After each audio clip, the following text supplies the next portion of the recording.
Phosphate किस bond के द्वारा जुड़ता है?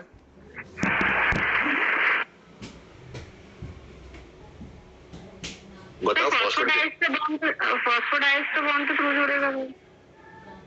बताओ किससे जुड़ता है, क्या होता है?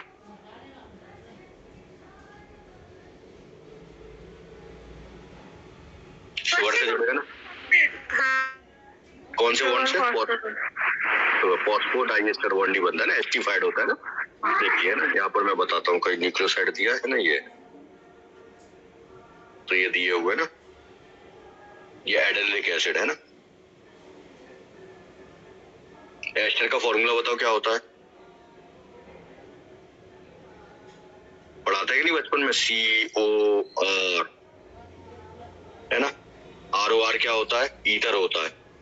और एस्टर में क्या होता है? OOR होता है ना। OOR होता है ना, डबल बॉन्ड OR। ठीक है, पढ़ाता कि नहीं एस्टर का? तो यहाँ पर क्या जुड़ा है? एडेनिलिक एसिड है ना, ये समझना है आपको है ना। ये यूरिडेन है, ये एक शुगर है, और शुगर के साथ क्या जुड़ा हुआ है? ये एक नाइट्रोजनस बेस है, और इससे ये यूरेसिल जुड़ा हुआ है ना।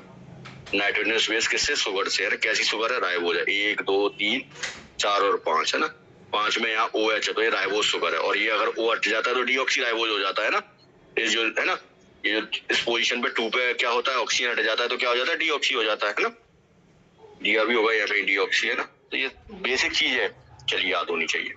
कर लोगे आप याद, ऐसा मानता हूँ। तो nucleic acid like DNA or RNA consist of nucleotide only. DNA and RNA function as genetic material. तो ये ध्यान रखना है। तो अगर पूछा जाए तो एडिनोसाइन क्या है? न्यूक्लियोसाइड। और एडेनिलिक एसिड क्या है? न्यूक्लियोटाइड है। क्लियर? न्यूक्लियोटाइड में तीनों चीजें होती है, शुगर, फॉस्फेट और नाइट्रोजनस बेस। बेसिक चीज है, बच्चे ये भी गलत करते हैं नीट वगैरह और इसमें वर्ग एक में बहुत सारे। तो ये ध्यान रखना। किसको पता थी ये चीज है? क्या आज ही पता चली? ईमानदारी से बताना। चलिए, न्यूक्लियोटाइड और न्यूक्लियोसाइड का डिफरेंस तो पता था। हाँ, लेकिन ये क्या बोलते हैं, आज ही पता चली ना। चल, हाँ। क्योंकि थोड़ी बेसिक चीज है। The most exciting aspect of chemistry deals with the isolating thousand of compound है ना। सेकेंडरी मेटाबोलाइट्स क्या होती है? इनका कोई फिजियोलॉजिकल रोल नहीं होता है ना, लेकिन फिर भी ये प्लांट्स में होते हैं ना। टर्पीन्स है, ऑयल है, जिसका हम यूज कर लेते हैं, इकोनॉमिक इंपोर्टेंस है आपके है ना। और क्या हो सकते हैं सेकेंडरी मेटाबोलाइट्स? एसेंशियल ऑयल्स होते हैं, ये सेकेंडरी मेटाबोलाइट्स होते हैं। ये दिए हुए। तो क्वेश्चन एक बार पूछा गया था, बिनविलास्टिन है ना, ये किससे निकलता है? कोई बताएगा? गायत्री बताओ कि बिनविलास्टिन किससे निकलता है?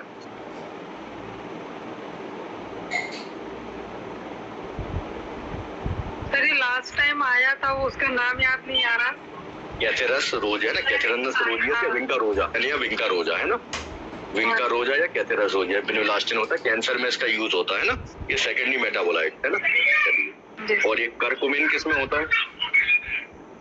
करक्यूमिन ये शायद हल्दी का है सर। हल्दी का है ना। ठीक है ना, उसके नाम से क्लियर हो रहा है ना, ये ध्यान रखिए। तो लैक्टेंस का भी पूछा गया था एक बार एग्जाम में, कौन का विलेन ए है ना। चलिए, बच्चे क्या टीवी देख रहे हैं?